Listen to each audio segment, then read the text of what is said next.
Named Stormie Omaritian from her best-selling book series, The Power of a Praying Wife. Well, after selling over 23 million books and packing out stadiums with her events, many look to her as an inspiration. Well, what her fans may not know is that Stormie battled severe depression, and it nearly took her life. It was a terrifying childhood. My mother was mentally ill from the time that she was about 19.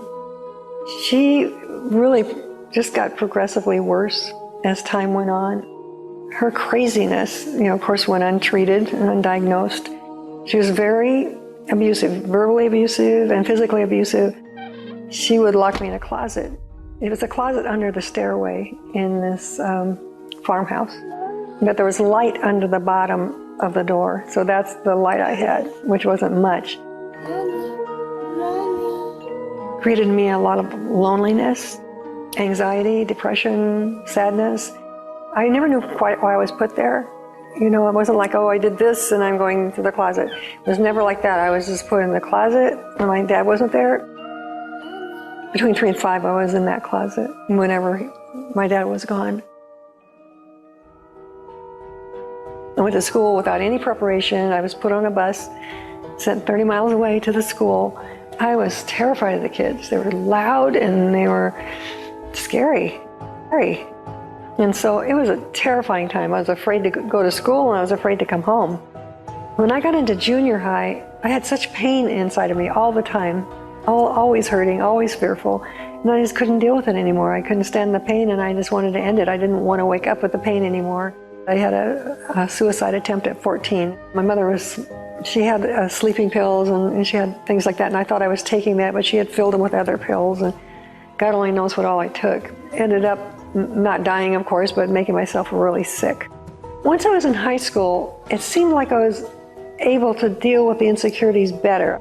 I still had that depression all the time. I always had to work through the depression every morning, get up, try to get on top of my life so I could get to school and function. Always had that sadness, that depression, that fear, that anxiety. That was always there, but I was better at covering it by that time. So I just started auditioning, and this is without really any training at all. I mean, just by the seat of my pants going, to these things and getting the job. I loved to sing and loved to dance and loved to act, loved it. But I was just afraid that they're going to find out, that there was nothing behind this facade. I was empty, just empty. Because my mother proclaimed to be a Christian at one point, I didn't want anything to do with Christians, nothing. Got into drugs and alcohol and occult practices and Eastern religions. These are things that were going around. There was a girlfriend who worked with me in a lot of the TV shows. Her name was Terry.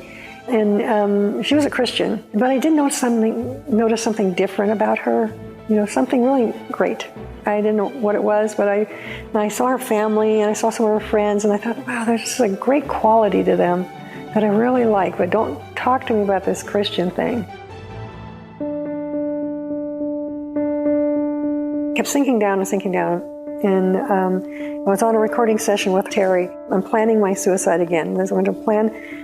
This time I'm going to make it work. I am going to get the right pills and I am going to go to sleep and never wake up again because I can't stand the pain. I'm not going to live with the pain anymore. She said to me, she says, I can see you're not doing very well. She says, why don't you come with me to meet my pastor? I said, okay, I'll go meet your pastor. I thought, well, at least I can do this for her, before I put myself to death. He started talking to me about Jesus, not the way my mother talked about Jesus, but in a new way, and that he would change me from the inside out. I thought, wow, that sounded so great. I mean, pretty far-fetched, but worth a try. I mean, I tried everything else. So he said, I've got 3 books I want to give you. And you go home and read them this week, and then come back, let's meet, and you tell me what you think of those books. One of those books was the Gospel of John. I went home and read these books. Something in me changed. I knew I had read the truth. So I went back and met with him and received the Lord there. And I could feel a sense of hope. And that was the biggest thing, that sense of hope. Wow, never forget that. I never had that before.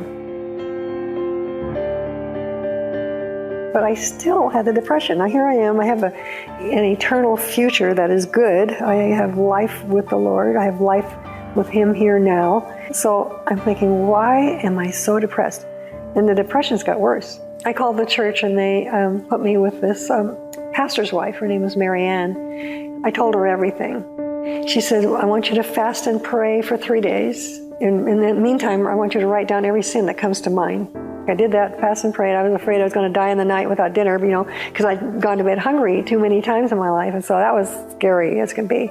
But I did it because I wanted what God had. I was willing to do whatever it took to get rid of those feelings. I came back to the office to meet her in her office, and she just had me lift that list up to the Lord and just, ask for forgiveness for it, And then she had me confess my unforgiveness toward my mother, which I had. And then I had to confess and renounce my occult practices, which I had never done. When I did those 3 things, the Lord really spoke to me through that counselor saying, my daughter, you've been locked in a closet all your life, first physically and then emotionally, but I have the keys. And you can walk through that door and be free. When they prayed, I could feel that depression lift. It's not something I conjured up in my mind because I had no idea that could happen. I wasn't expecting that. I was expecting to feel a little good, just feel better. That's what I was expecting. I was not expecting to be set free from it completely. That was a miracle to me. That changed my life.